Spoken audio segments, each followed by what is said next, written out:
desk on Niger Live Television, reaching you from Bielsa's capital city, Yanagwa. I'm Henry Ahamuefula.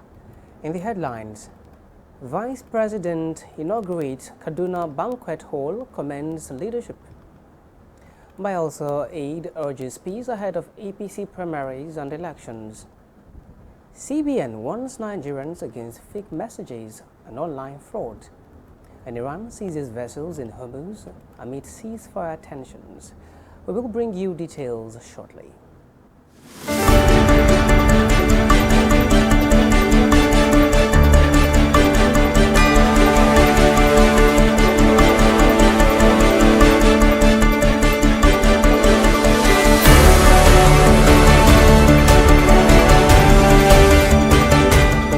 Now, if you're looking to boost your brand through paid adverts or sponsorships, we are ready to partner with you.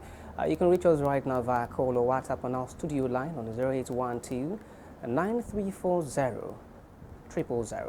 For physical consultations, visit our head office at number 122 Mbiama-Yenagua Road, Amarata Yenagua, Bielsa State.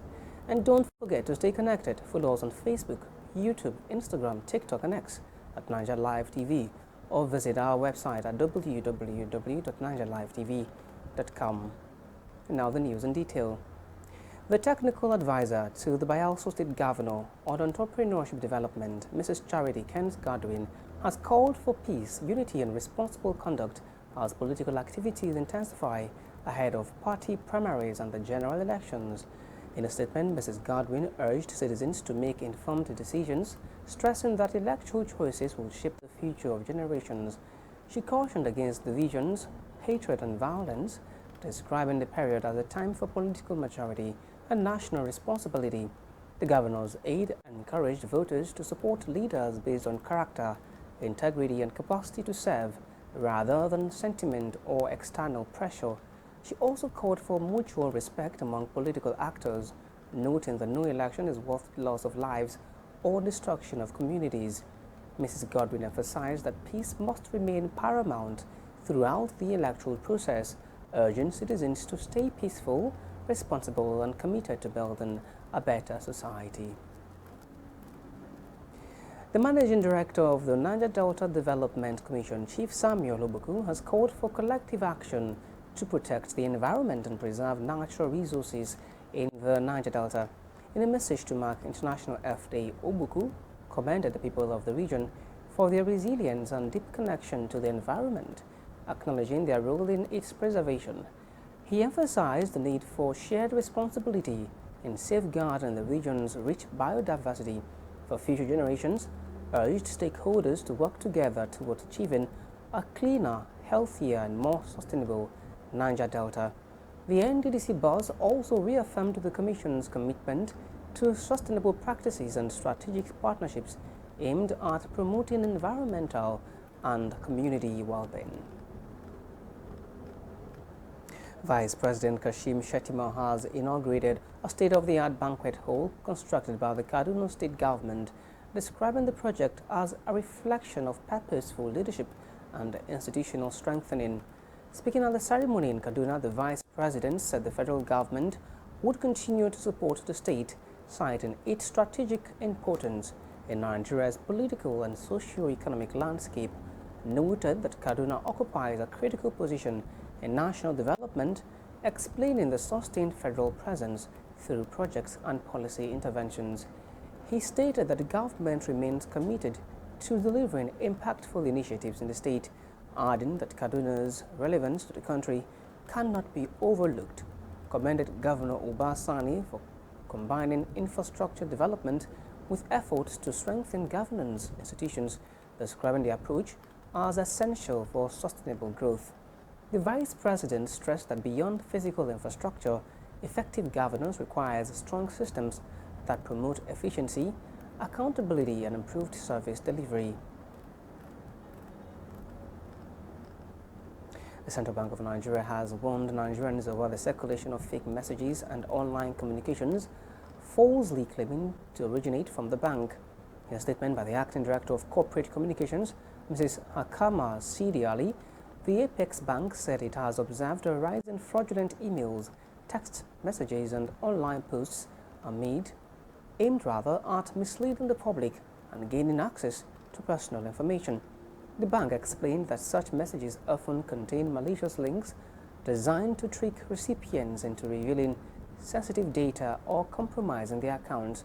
Noted that the fake communication spread false claims about its leadership, licensing activities, and policy decisions.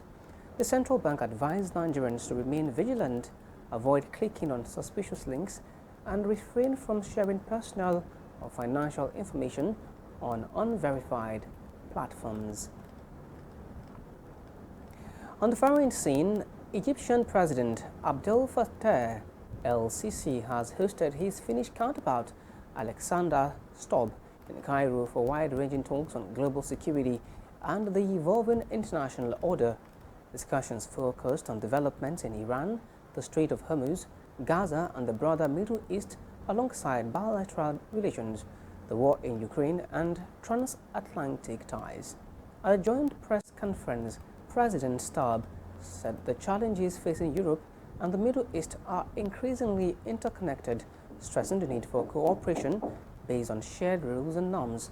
President el-Sisi reaffirmed Egypt's position on the conflict in Sudan, describing the country's unity and territorial integrity as a red line for national security.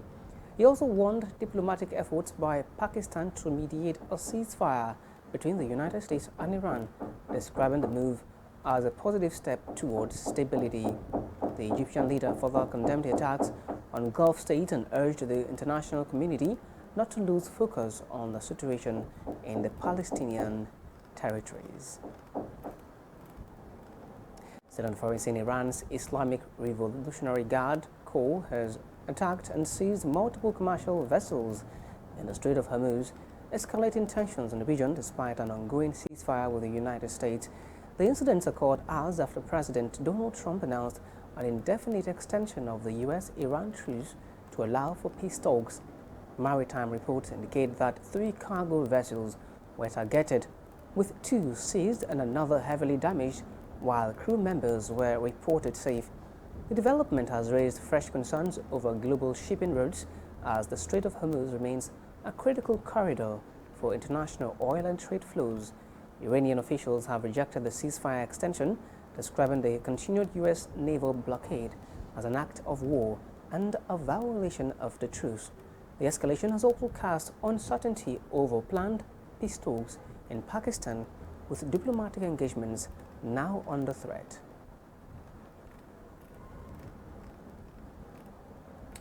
And in entertainment, Nigerian music star Peter Okoye, popularly known as Mr. P, has dismissed claims that a woman is responsible for the renewed crisis within the Okoye family.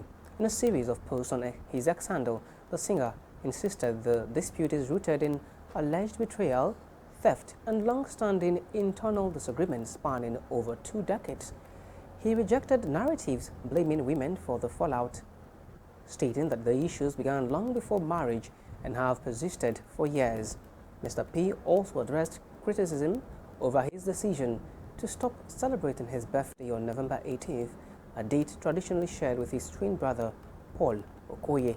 He explained that his choice to move his birthday to November 13th was personal, adding that family ties should have mattered during the period he claims he was being wronged.